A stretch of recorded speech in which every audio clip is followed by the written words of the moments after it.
Hello, welcome to the enchanted kingdom of Hermione. I'm the Lord Chamberlain, Zip Gun, and we're in the turret of pleasure, which is where we have most of our fun, and just playing hockey and reviewing some security footage and chilling out. But I got a thing I have to share with all the other nerds out there who are Brian Eno nerds. And I was I still am, but I was a Brian Eno nerd when I was a youth, in my teens. And I still really like pretty darn near everything Eno did in the rock and roll universe, with the possible exception of Coldplay, and I guess U2. I don't really like the U2 stuff much. I like what he brought to U2 in some places, but I haven't listened hard enough to figure it out. But I love things like what he did, Ultravox and bands like that. No New York. And when I was a young man, I guess I was 16 or so, I heard that there was these records coming out under the auspices of Mr. Eno, but the label was called Obscure. And the first one that I remember being available, of course, was the one that he did, called Discreet Music. And our local record emporium, I believe it was Richard's Records, which I would later buy into and work at. My friend Ian Cochran got them in, and so I think it was kind of cheap. Like, it wasn't as expensive as a regular import album. And the cover was really cool. Anyway, I became aware that there was a series, and that the Eno one was number 3. So I ordered I think there might have been about 5 available at the time. And long story short, in due course, bought all 10 of them, and they only made 10 releases. And they were done through the good graces of Chris Blackwell at Island Records, who in the 1970s would do crazy things like this.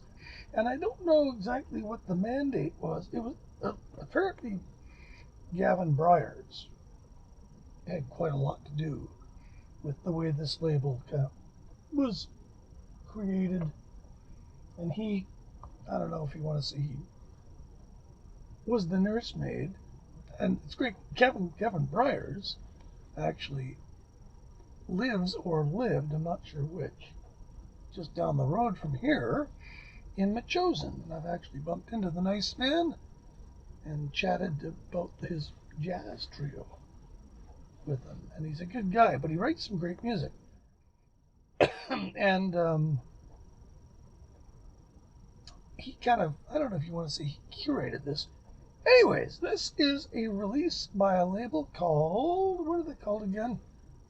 Dialogo, Italian label, noted for doing avant-garde kind of stuff. I think they did the Cramps record catalog, which had some pretty weird stuff on it. And they have done, and now this wasn't cheap, this was at least 150 Canadian. Well, when it was all said and done, I ordered it directly from them, showed up, no problem. Took a little while, but I think it came from Italy. Now, one of the things about the Obscure records were that the cover was the same thing, but there was the whole thing was blacked out, except for a little panel that was sort of allowed to be open. And each record was different. So you had this one, then you had this one, then you had this one, then you had this one, then you had this one. You get the idea. Great idea. Full color cover though, it's, expensive. Penguin Cafe, nothing. Boo. I knew he was going to do that. Irma, that one, Jesus. Oh no, this one's Irma. Sorry, that's Irma. So they, for the last one, there's two. Ah, isn't that cool? Now these records are really, if you're into new music. Now, if you saw my thing about the avant-garde box, which I got, it was like I was taken back to my teens. And the avant-garde box, I can't recommend it enough if you want to get into the serious, weird avant-garde. That's where you go. But this is not, it's not super weird. A lot of this is very listenable. And I'm not going to go too long into too much of this, but Harold Budd, all of these people pretty much have gone on to bigger and better things. The first one is Gavin Bryars, Sinking Up the Titanic, BW, Jesus Blood Never Failed Me Yet. Now, when this came out, there's a great story. By the way, the booklet is amazing. Really good booklet. Full of information for every kind of nerd. This recording was, I remember getting this and just loving it.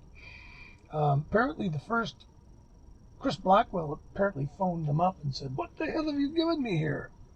He's got this Jesus Blood song on." He goes, "It's just this old man singing this song over and over and over." And Gavin Bryars goes, "Well, how long have you been listening to it?" And he goes, "Well, about, I don't know, 2 minutes, 3 minutes." And he goes, "Well, give it a chance. It gets going." And, God bless Chris Blackwell. He must have thought what are these guys doing? One of the records, Gavin Bryars, this is a classic record. Later, Tom Waits did Jesus Blood, made it a big hit, and so on and so forth. And, I hope it made everybody a lot of money. But I like this one much better. The second one is Christopher Hobbs, John Adams, and this is the first time I'd ever heard of John Adams, and Gavin Bryars doing a really weird piece. But Christopher Hobbs does a couple of great things using reed organs based on Scottish pipe songs. Eno's discrete music, which features one of his tape loop things on side one, very minimalist, very nice and calm. On CD, it's great. The record, by the way, the pressings of these in the old days, well, they were dog shit. And that's why this record, hearing this on CD, yes, thank you. This one's great. Max Eastley was a sculptor. He made sculpture that made sounds. And you get that on side one. And I put this stuff in my car, by the way. I put this whole thing in my car on shuffle mode. And I listened to all of these all the way through. I couldn't believe it. The David Toop side, he's a really interesting character. And this is a fucking weird piece of music. Sort of based on, I don't know what, it's hard to describe. He sort of sings in this voice, and they're all playing bamboo flutes. It's very weird and sort of Asian influenced, and yet, I don't know, it's hard to describe it. Jan Steele and John Cage. Jan Steele, this is kind of the weakest one, maybe, because Jan Steele, it's kind of an art rock band, but kind of based on new music principles. Side two is various people, Carl Lay, Robert Wyatt, and what's his name, Richard Burness, doing John Cage pieces using vocals and pianos, which they sometimes hit like drums. Michael Nyman does a record, I guess, which is the first time I'd ever heard Michael Nyman. And both of these pieces are great, decay music. Early Michael Nyman. Music from the Penguin Cafe. These guys actually kind of got famous thanks to a weird song they did using a telephone sound that became a hit. More Gavin Bryars and John White. Derek Bailey plays on this one. John White's machine music. The machine music is really neat. Kind of minimalism. Kind of, I don't know. This one, and I've been putting off doing this review because I really wanted to give this one a listen. I've been hearing it in bits and pieces on shuffle mode in the car. This is, I don't know what to say.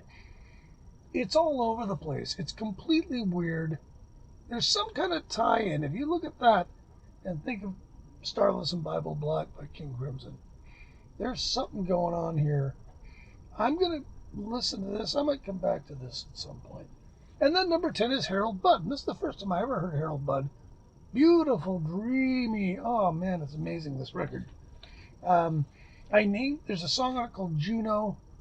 I named my first cat Juno when I bought this record. So this would have been 70. When this was 78. And literally, like, yeah, 78, 79, 79. So good old Juno, God, she lived to be 20, and she's been dead a long time. So the presentation is great. I had my worries because it's not, let's just say, it's not from Japan. And so when it's not from Japan, there are levels of, fit and finish, if you will. But the booklet is terrific. Lots of Gavin Bryars. They even go into the labels. The only weird thing, if there's like, this is almost 100,000,000%, this whole box. I can't believe how good it is. They go through all the different variations around the world. Some of these got released in various countries. They go through all the labels, and like I have the originals on vinyl. The original labels were in black and white. So there's real serious record nerdism going on here. And they even talk about how the artwork was done on the originals. And there's a little essay on the art of Obscure.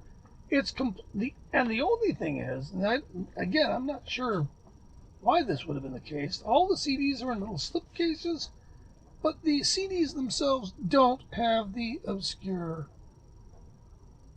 label, which I wonder why. Maybe they're not allowed to use it. I have to assume that anyway. Anyways, that is like, other than that, this is an absolutely perfect box set. And for a guy like me who loved this stuff then and really bemoaned, like the first bunch of them were done by Island. And then Eno was on EG, and as part of EG, they shifted to Polydor.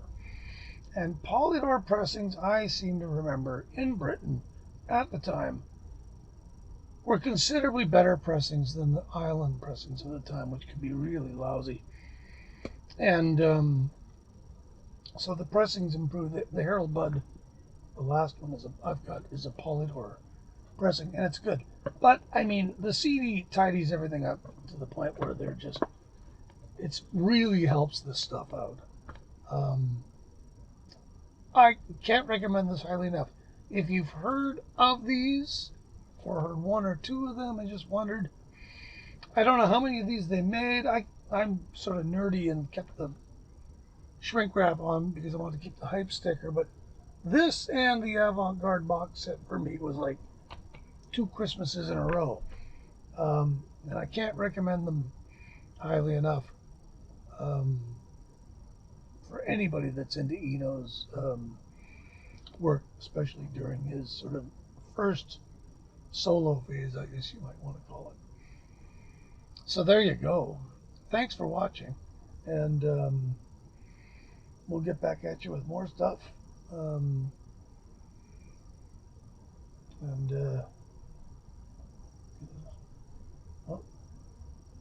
looks like somebody approves. Anyway, thanks, and take care of each other. We'll see you later.